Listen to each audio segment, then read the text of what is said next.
Осенним вечером 9-го года Арминий попросил у наместника разрешения отлучиться. Дело обычное. Командир вспомогательной конницы едет вперед, к своим, поднимать союзные отряды на помощь римской колонне. Публий Квинтилий Вар отпустил его без раздумий. Он знал этого человека много лет. Через несколько дней Вар будет отдавать последние распоряжения в грязи под дождем, а его армия перестанет существовать как военная единица навсегда.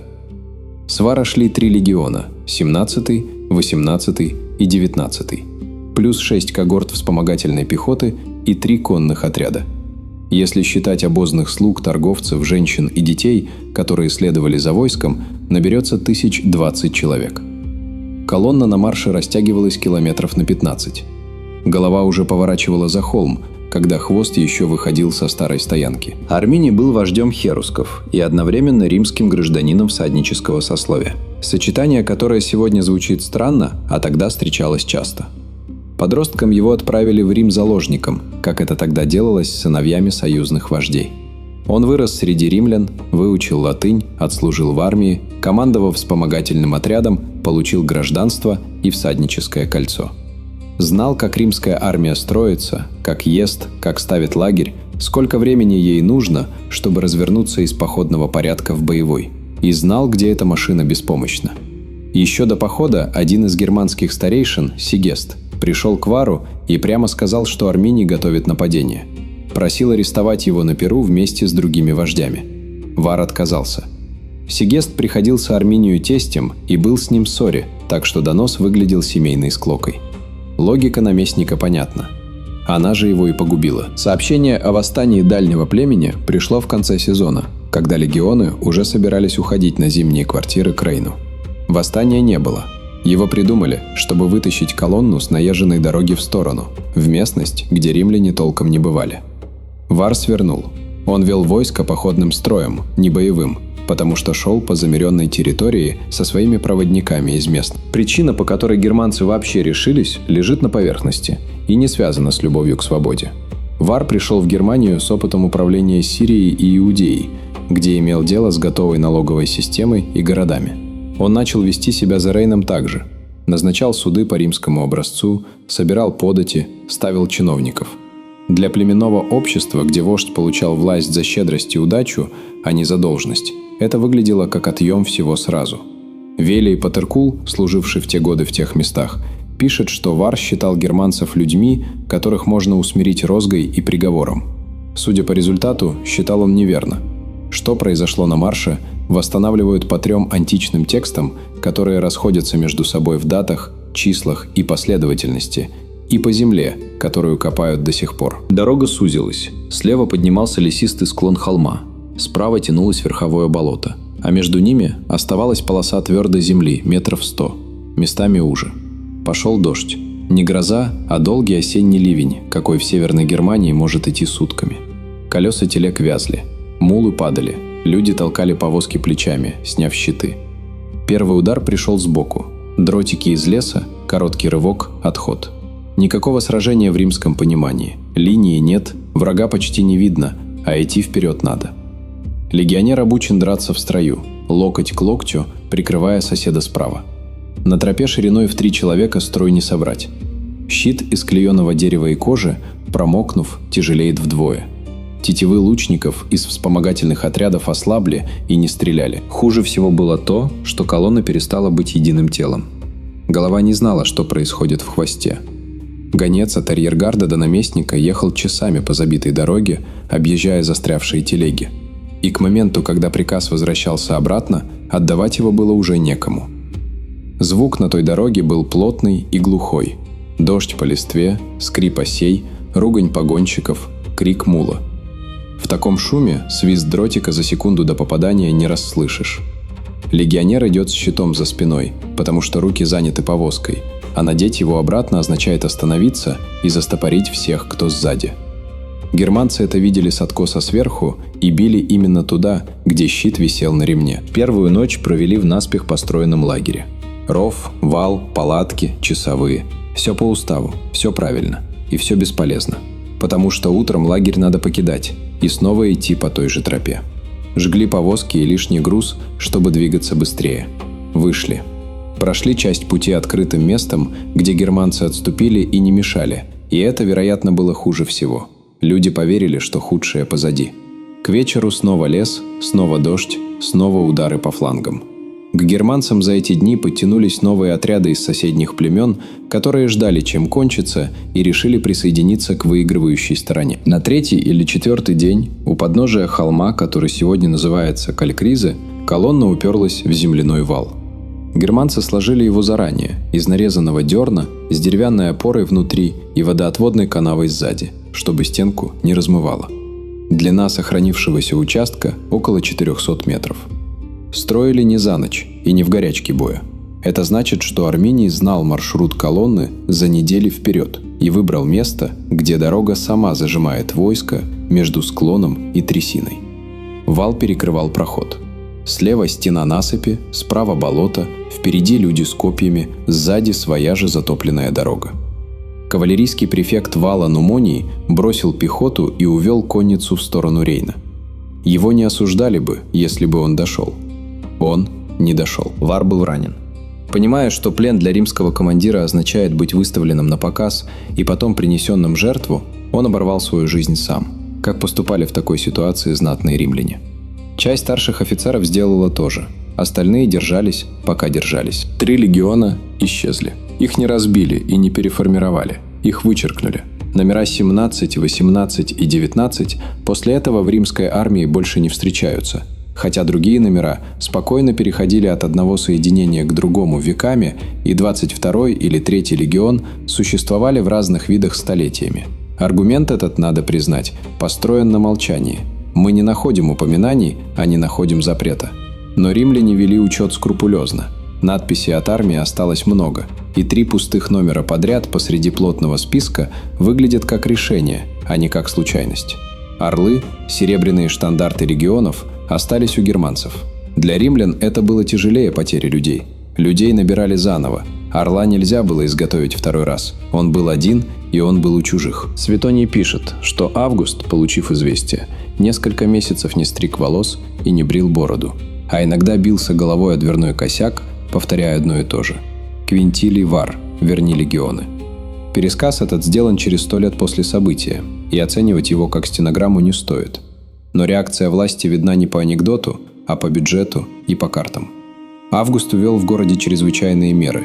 Выслал из Рима германцев и галлов, распустил личную охрану из германских всадников, объявил принудительный набор и, когда мужчины призывного возраста уклонились, применил к ним конфискации. В армию взяли вольноотпущенников, чего в мирное время римляне себе не позволяли. Праздники в тот год отменили, а через несколько лет, уже при Тиберии, наступательные операции за Рейном свернули совсем, и Германик, добившийся успехов в поле, был отозван из провинции. Граница империи встала по Рейну и держалась там с поправками 4 столетия. Отсюда часто делают вывод, что одна засада решила судьбу Европы. Не будь ее, германские земли романизировались бы как Галлия, и континент говорил бы на языках, выросших из латыни. Вывод красивый, и он сильно упрощает. Рим и до Тевтобурга с трудом переваривал территорию за Рейном. Там не было городов, дорог, налоговой базы, крупных племенных центров, за которые можно ухватиться. Провинция стоила бы дороже, чем приносила. Тевтобург скорее подтвердил счет, который уже не сходился, чем сам по себе перечеркнул проект. Это одна из причин, а не поворотный рычаг всей истории. Про Сигеста, того самого тестя, история договорила отдельно. После Тевтобурга он остался на римской стороне, а его дочь Туснельда, жена Арминия, оказалась в римских руках беременной и закончила жизнь в Италии. Ее сына Арминий никогда не увидел. Мальчик вырос в Равенне как римлянин. У этой войны довольно много таких линий, где родство важнее племени, а племя важнее договора. В 15 году Германик, племянник Тиберия, привел войска на то место. Тацит описывает, что нашли. Остатки полуразрушенного лагеря, кости на открытом поле там, где люди отходили, следы обрядов на деревьях и в ближних рощах. Солдаты собирали останки и хоронили в общей могиле, и никто не мог сказать, кого именно кладет в землю – своего родственника или чужого. Тацит писал через 100 лет, сцену эту явно выстраивал как литературу, и проверить ее нечем. Но 2 орла римляне действительно вернули, один в той кампании, второй годом позже. Третий пришел обратно только около 41 года, при Клавдии. Арминий победой не воспользовался. Германские племена, сложившись против общего врага, немедленно перессорились между собой.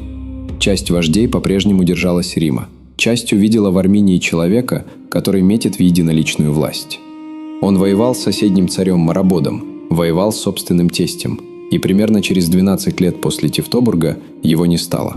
Об этом позаботились собственные родственники, испугавшись, что вождь превращается в царя. Тацит, римлянин, написал о нем почти уважительно. Освободитель Германии, который сражался с империей в ее лучшую пору и не был побежден. Человек, нанесший империи самое тяжелое поражение эпохи Августа, не дожил до 40 и не оставил после себя ни державы, ни союза. Имя, под которым сражение знает весь мир, само по себе требует проверки. Тацит написал про Тевтобургский лес одной строкой, и никакого леса с таким названием на картах нет. В XIX веке участок гряды в Северном Рейне-Вестфалии официально переименовали в Тевтобургский, чтобы название совпало с текстом. Там же в 1875 году поставили колоссальную статую Арминия под именем Германа с поднятым мечом в сторону Франции.